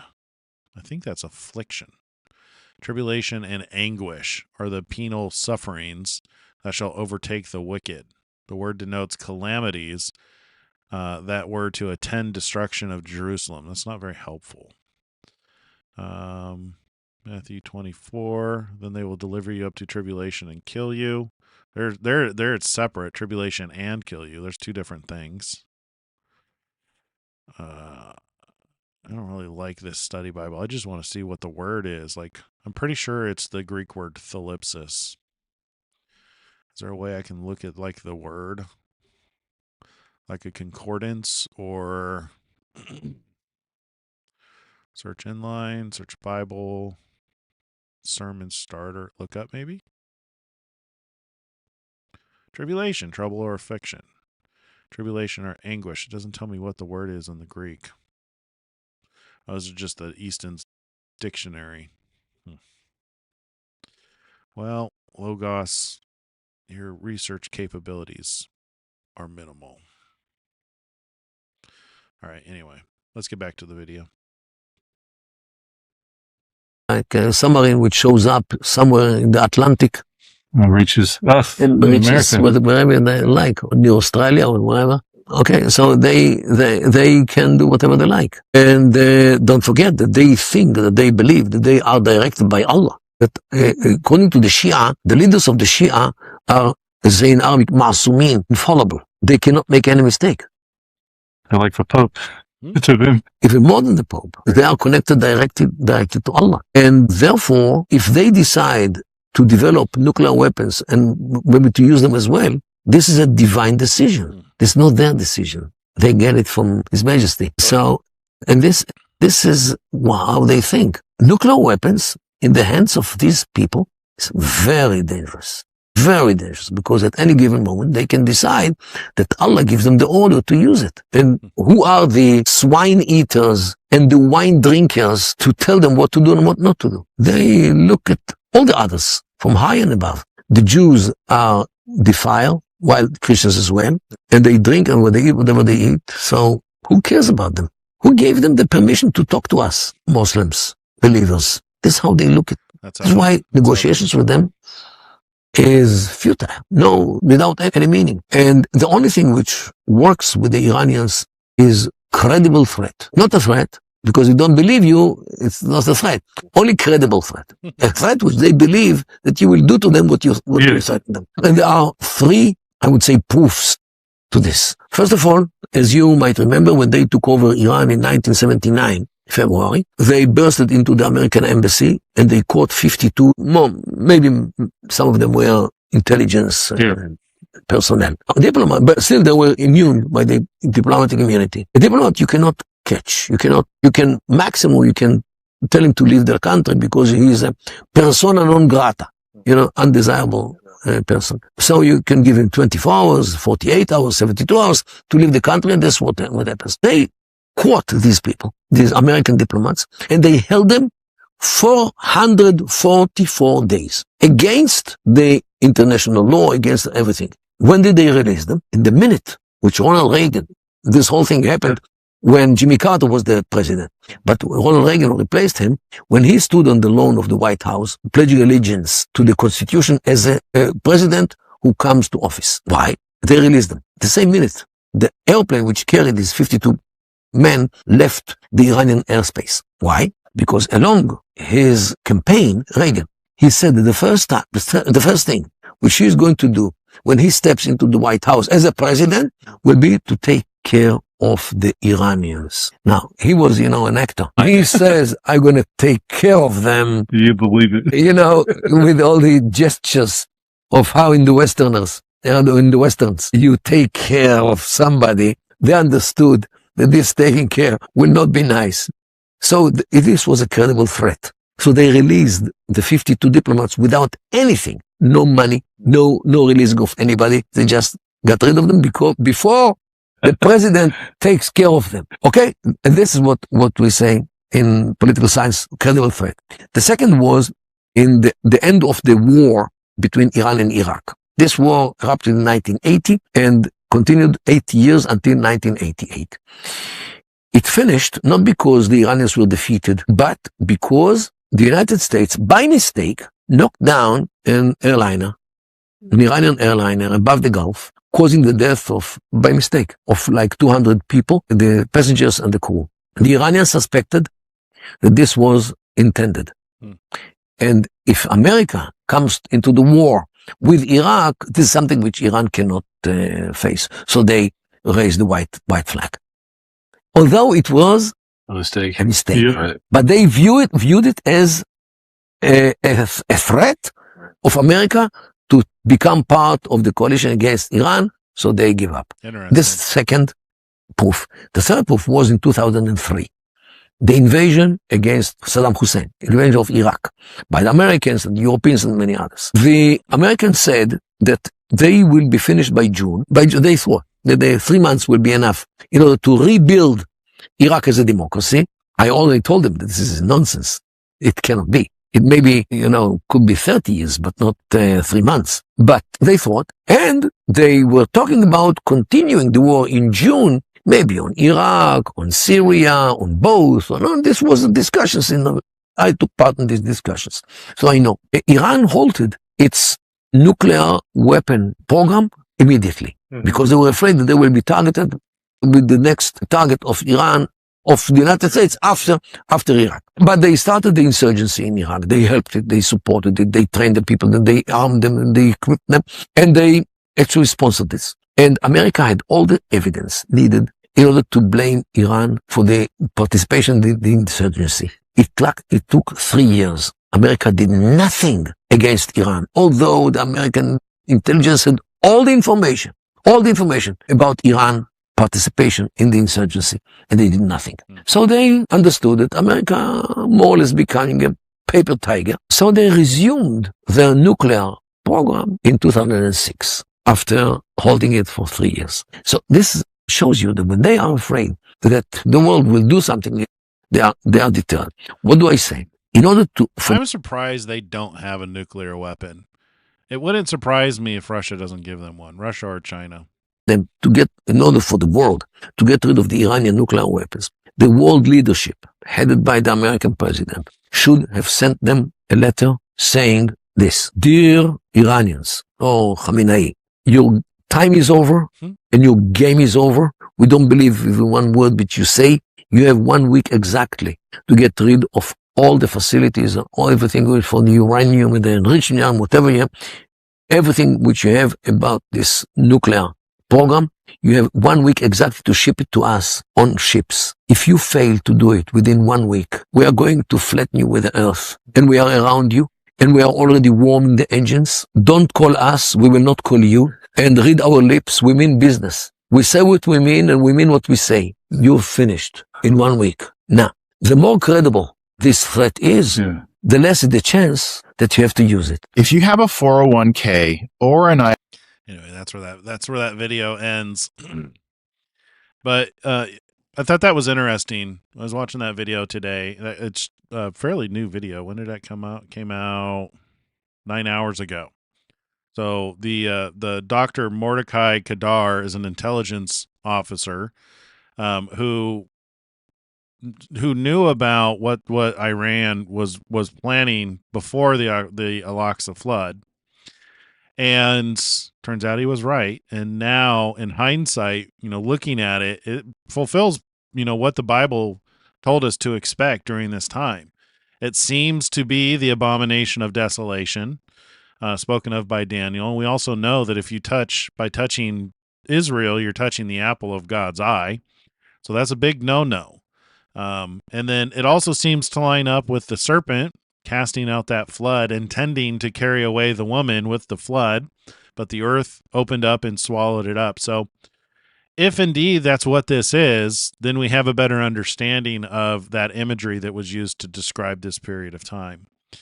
And it's interesting because it also shows that the serpent turned its attention to the children of the woman, which are Christians, those who hold the testimony of Jesus, which that's not Jews. The Jews don't hold the testimony of Jesus. They don't believe he's the Messiah, not yet anyway, not all of them. Which leads us to, let's do another section, a segment of addressing the house of Israel, because I came across this came across my feed today.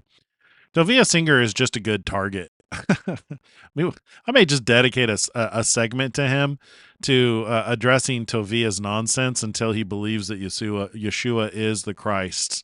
I like it more general, addressing the house of Israel, because there's a lot of Jews who are looking for the Messiah who don't believe that Jesus is the Messiah, and the goal of this segment is to get their attention. So let me prep for the next video here. O Zion, arise, shake off the dust, lift your eyes. The chains that bound you are broken at last. Your time of sorrow is now in the past. Okay, so this next video is talking about the rapture.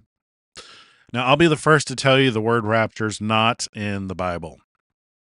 The word rapture comes from the Latin rapturo, which means caught away, and it is used in, 2 Thessalonians?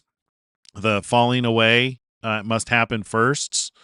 That's, I believe, the origin of the word, and it's often associated with the gathering together or the harvest, which is definitely something we believe. In fact, we've talked about this quite often, about the first and second harvest. This is what we're looking for. The funny thing is we're all on the same page. We're all waiting for sin to be be wrapped up and done away with. But for that to happen, there needs to be a harvest. So this reaping the earth's harvests, this is what he's referring to. And what most people are referring to when they're talking about the rapture. So basically seal number 6, because this is when, and they will see the Son of Man coming on the clouds with clouds of heaven, with power and great glory, and he will send his angels with a great sound of a trumpet, and they will gather together his elect from the 4 winds and from one end of heaven to the other. So this is the gathering together of the elect. You want to be in that group. You don't want to be in the group of reaping the grapes of wrath, because these people are going to go through the wrath, which that's going to be far more than tribulation. This is going to be, earth-shattering, earth-changing, fire, plagues. This is going to be like the plagues of Egypt. You want to be in this group. So this is what we're addressing, and this is Tovia's response to the question about the rapture. Is there a concept of a rapture according to the Hebrew Bible? We want to know, because it's big time in Christianity. Jesus is going to come back in the clouds and all this other stuff, and he's going to meet the people halfway in the sky, and big rapture taking place, people being raised from the dead, from their graves, and going to heaven. So we want to know, is that a Jewish concept?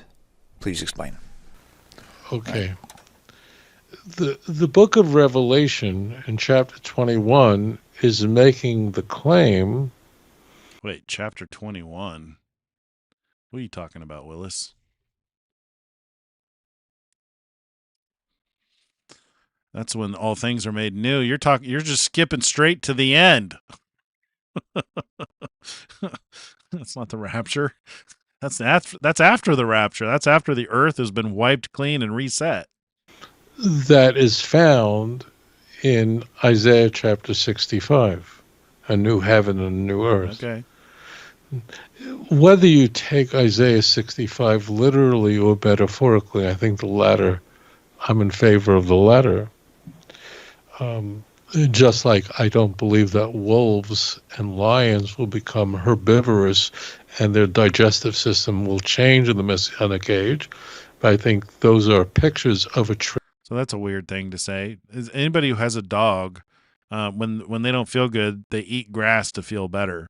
I could totally see lions and these carnivores turning to grass, if the environment is different. Transformed world. You're welcome to believe that a lamb will lie with a wolf without harm, but or lions will become herbivorous. But in order for a lion to become herbivorous, the entire digestive system would have to be dramatically changed. So I don't know if that's true. What the Christian Bible I think is that's an doing assumption in the book of Is there any like basis for that? Because even as humans, there are people who eat both meat and vegetables, and then there's vegetarians, and then there's vegans who take it to the extreme. And our digestive system doesn't have to be dramatically changed. So I imagine that an animal could also change. It may be. Here's the thing, though. They need a certain level of protein, and I don't think they can eat by eating grass. I don't think they can get the level of protein that they need. However, if the earth changes, so assume the magnetic pole shift happens, the north and south pole move to the equator, and then the landmass, the Pangea landmass, reemerges to where there's no longer any mountains or valleys. And, the earth has been scorched with fire, all the things that happen in seal number 7 with the bowls and trumpet judgments, God's wrath on the earth. After all of those things are said and done, I imagine the atmosphere will be different, and it may be such that the grass actually produces far more protein, thus making it a viable option for them to actually eat grass rather than needing to eat other animals for protein. Just a thought, just shooting from the hip.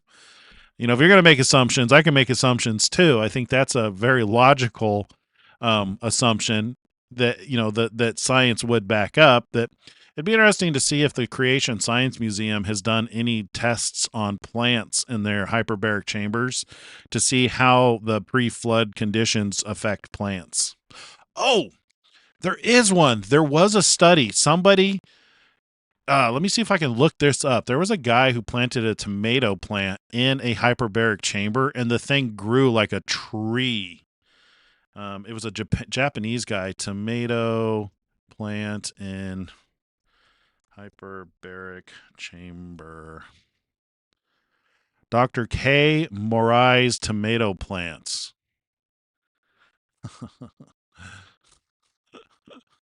I remember reading about this.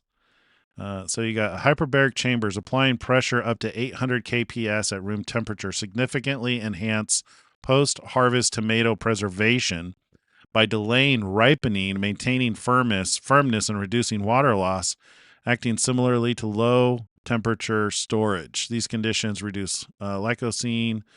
From what I read from this guy, it's like they became the size of basketballs. Like the tomato, the actual fruit of the tomato was like the size of a basketball.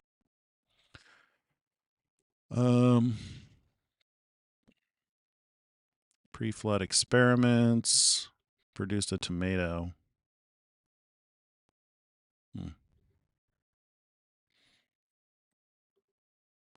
Pre-flood, let's see. For some time, medical hyperbaric chambers have been used to hasten healing of skin injuries and various other ailments, while many hospitals. Let's see. Dr. K. Morai of Keio University in Tokyo raised plants under special light, filtered out IR and UV radiation. His unique process of fiber optic sunlight collection and transmission, called Himawari sunlighting, is now marketed worldwide.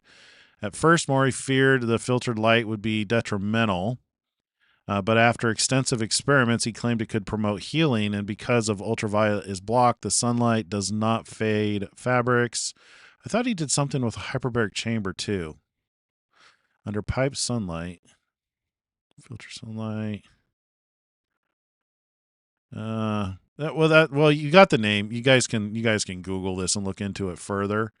I'm pretty sure I read an article that had like some really impressive pictures. Like he grew it in a hyperbaric chamber and then planted it like in a mall, and the thing grew to the ceiling. It just like it completely changed the way the plant grew. So I do believe that you can change if the planet is new, the new heavens and new earth. It's entirely possible that lions and tigers can get everything they need from grass and not need to eat meat anymore. Revelation 21 is claiming it's the worst possible thing it can do. It's claiming that messianic prophecy has unfolded. As it turns out, could there be a greater example of a biblical failure than Revelation chapter 21, where it is claimed that there's going to be a... So that's a statement of ignorance, not knowing the book of Revelation. And we actually know more now, considering we believe we are actually living the pages of the book of Revelation, as evidenced by the Revelation 12:1 and 2 sign right here. So this sign tells us that the book of Revelation, not only is it true, it at least knew about this sign. So not only does it tell us that it's true, but that it's written about events during our day and age. So yeah, Revelation 21 is about to happen soon, which there's a parallel with Isaiah 65. And what we've learned about the book of Revelation since then is that there's very likely seal number 6 and seal number 7 are talking about how the earth is changing. That's what's ultimately going to lead to Revelation 21. So what it is you're talking about. So your statement, it's a statement of ignorance, not knowing what you're referring to. I would love to sit down with this man and show him our work. Hopefully it would change his mind. A new heaven and a new earth. So that's the point. It didn't happen. It will happen in the final messianic age. Okay, so we agree. It didn't happen. I don't know why people... Is he under the impression that the book of Revelation is implying that those events already happened? Maybe there's an interpretation that we're in the messianic age now, to where the Messiah is here. I don't know. I don't understand why he would say that, to where that it hasn't happened. Obviously, I would think we're all in agreement that it's a future fulfillment. We're just of the opinion that it's sooner than... I don't know. He might be of the opinion now too, because when was this video done? Oh, this is 9 months old. He did. He used to be a lot more hardcore, not in the end times, until the Al-Aqsa flood. The Al-Aqsa flood, October 7th, 2023, had a dramatic impact on his opinion of where we are in the end times. So I'm surprised he's not considering this as a possibility. Revelation 21. Maybe it's just a bias towards the New Testament. I don't know. Will find this persuasive. I mean, the first century was one of the most violent centuries in human history, or at least since the Assyrian Empire. I say that with pause because the 20th century was quite a doozy. But I don't understand why you find this compelling. I mean, Jesus didn't do any of these things. Nothing.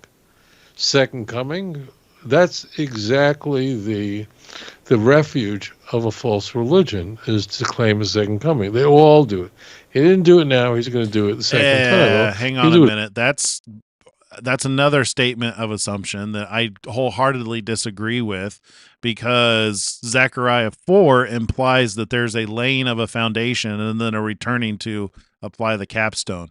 And I imagine if I put my brain to it for 5 seconds, I could think of other sections of the scriptures that talk about, something that must take place first before something else happens. Isaiah 53 even taking on the sins and being the scapegoat. That's got to happen before he could be king. I'm crazy. For the second coming, my sister-in-law could be the Messiah. How does that mean? How is that the hallmark representation of a religion, the belief of a second coming? She didn't do anything, second coming. So whoever wrote the book of John, my guess is his name was John. I don't believe for a second he was the author of the fourth gospel. I don't think he was John the son of Zebedee. He says his name was John. Yochanan. I don't have a. Why not? Maybe that was his name. He does identify himself. He doesn't say he's John the son of Zebedee. He's certainly using a Joannian theme, the theme of light and darkness, of the dualism that's found strewn all over the fourth gospel. You find in Revelation, book of Revelation uses the theme of the Messiah, Jesus being the Lamb, and so on. So we have Joannian imagery. So whoever wrote the book of Revelation had Tanakh in front of him. Yeah. Okay? And then he is assigning to Jesus all these things in Tanakh, but he didn't do them. Yeah, because they're future. The Revelation 12 sign proves that. That sets the starting point. That is the anchor point. God, read Revelation 1. God gave these things to Jesus to show his disciples of all things that must shortly come to pass. And he sent his angel and signified it to John. That's not word for word verbatim, but you know what I'm talking about. Is basically Jesus' father showed him these things. He showed up to his disciples, told them about it, and then furthermore sent an angel to show John these visions of things so that he could actually see the day of the Lord, which he promised would happen, that some of those disciples would not die until they had seen the coming of the Lord, which John clearly saw the coming of the Lord. It doesn't mean that it happened. He saw it in a future date. We now know it was about 2,000 years into the future. And it's that Revelation 12 sign that tells us that, because that sign is so unique, it never happens.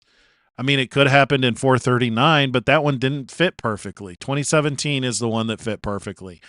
That sign that happened in 2017 is the one that tells us the book of Revelation was written for us in this day and age, this time, which just so happens to be when you're looking for the Messiah. You are now looking for the Messiah yourself, and we're looking for his second return. They both line up. Just admit that Jesus is the Messiah, and he's coming soon. And if you need help imagining what that's like, I have this awesome clip from The Chosen for you guys of him talking about his return. Your father was a fisherman. Carpenter. Is he back in Nazareth? No, he's in heaven. What was your father's lineage? Josiah, father of Jeconiah at the time of the exile. But before the exile, what tribe? Abba. I like genealogies. It's what we talk about. I would imagine from the tribe of Judah, yes? And why would you guess the tribe of Judah? Before you keep watching, subscribe. This message is not by chance. Are you having a party? I've heard voices. Maya, please come in. Rabbi, these are our neighbors. We've heard about you. Have you? The parable of the net. I have a question about that. Please, our master is tired. He's had a long day of walking. It's all right. It's all right. You said angels would come and separate the evil from the righteous. How soon do you think that they would come, Rabbi? My friends and I recently returned from a wedding. The father of the bride is a man of great wealth, Abner. As the night got longer, near the end of the feast, what do you think the servants were doing back home? Waiting, if they're good at their jobs. Waiting where? Rooms? In the kitchen? At the gate. At the gate. Doing what? Just standing there in the dark? Holding lamps. But why? Why wouldn't they just relax? Because they don't know when he's coming back. Suppose they figured the master was delayed in coming, so they took a nap on his bed, got drunk on his wine, and let their lamps burn down. That's easy. They would be fired and then kicked out, called a name, and told that if they ever show their face around here again. My friends, shalom, shalom. We were just passing by and heard a familiar voice. We heard about the wedding. Can you do that to the well by my house? Such a good saying, teacher. Ah, yes. Thank you, James. The servants. So it will be at the end of all things. Neither the angels in heaven, nor the Son of Man, nor the day or the hour, but only the Father. So you must always be ready, with your lamps trimmed and burning brightly. What about prayer? What about it, Shula? I don't like to pray out loud because I feel embarrassed around the leaders who know how to do it so much better. Ah, big words don't matter. A lot of that's for show anyway. Amen. Don't worry about doing it in public. It's better to go into your room, shut the door, and pray to your Father who sees you in secret. The same is true for giving to the needy. Do not let your left hand know what your right hand is doing. How could my right hand do something and my left hand not know? I mean, give generously without thinking about it. Do not do it for show, to impress others. Don't even congratulate yourself in private. Give in humility. No, God does not see some as worse than others. All must repent or perish. You know of the tower in Siloam, which fell and killed the 18, yes? Of course. Do you think that they were worse than those who lived in Jerusalem? No, all must repent or perish. Your father was a fisherman. Carpenter. No, such a good show. Such a good series. All right, let us end on this. One of my favorite guys from the Torah channel. The Messiah is near. That's right. Amen. Can you hear? Hearing. All the Jews, they're all looking for the Messiah. Is it no coincidence that we're looking for the Messiah together? Oops. Software update. Is related to understanding. Shema Yisrael, hear Israel, understand this Israel. Shema Mina, we learn from this, we hear from this, as used in the Holy Gemara. We have to think about this to the point that it fully is grasped in our understanding that we are so close to the redemption, and we have the power to accelerate it with our actions, with our acts of kindness, and our service of God, and our prayer. And all we got to do is just think about it a bit. Think about why we're here. Think about how we didn't choose to be sent here and how we've been placed on this mission by our Master. And this is an infinite and beyond mission. And when we think about that so deeply, surely our emotions are going to get moved by this. And we're going to want to serve God with a greater forcefulness and intensity. So let's get excited. Let's do an extra good deed. May we all be redeemed immediately. God bless you all. The Messiah is near. I love that channel. Every day he does that. It just blesses me every time I see him. He says, Messiah is here. We should be excited. Go out and do something good for somebody. I mean, what a beautiful message. You know, that's what the servant should be doing while we wait for the Lord to return. You know, it's been a disappointing time. I mean, we've been looking for him since 2017, since that sign happened. There were so many of us that thought the rapture was going to happen in 2017. And then 2019, we started seeing the seals open. Surely he's going to return before the tribulation. Surely he's going to return before bad things start to happen. But then we went through COVID. Then we went through Biden. Then we went through, you know, the world turning against Israel. And here we are. And he still hasn't returned. Does that mean we should stop watching? Should we go lay down in the master's bed and start eating and drinking with the drunkards? No. It means we should keep our lamps full and our wicks trimmed so that we are ready and prepared for when he does return. And the reason we watch is because we don't know when he's going to return. That's not an excuse to not watch, which so many blind Christians think that it is. Oh, you're a date setter. You're a date setter. How dare you? Yeah, well, you're a drunkard. Yeah, you're eating and drinking with the drunkards and not eagerly awaiting the return of your Lord, which we should be eagerly awaiting the return of our Lord because he is going to be here soon. And I'm so blessed tonight to learn that great tribulation, we may be prepared for it. You know, it may be, it could be the worst pressure that's ever happened since the beginning of the world. And you can be prepared for that. You can be prepared to endure pressure. Continue to look to God, to ask his son to take care of your needs, and he will. All things whatsoever you shall ask in his name, he will do for you. All things whatsoever you shall ask in prayer, believing, ye shall receive. And with that, thank you so much for joining me. If you like this content, hit that like button, subscribe to the channel, and visit us here Monday through Friday at 4:30 Pacific Time, 7:30 Eastern Standard Time. God bless you guys. Shalom, shalom.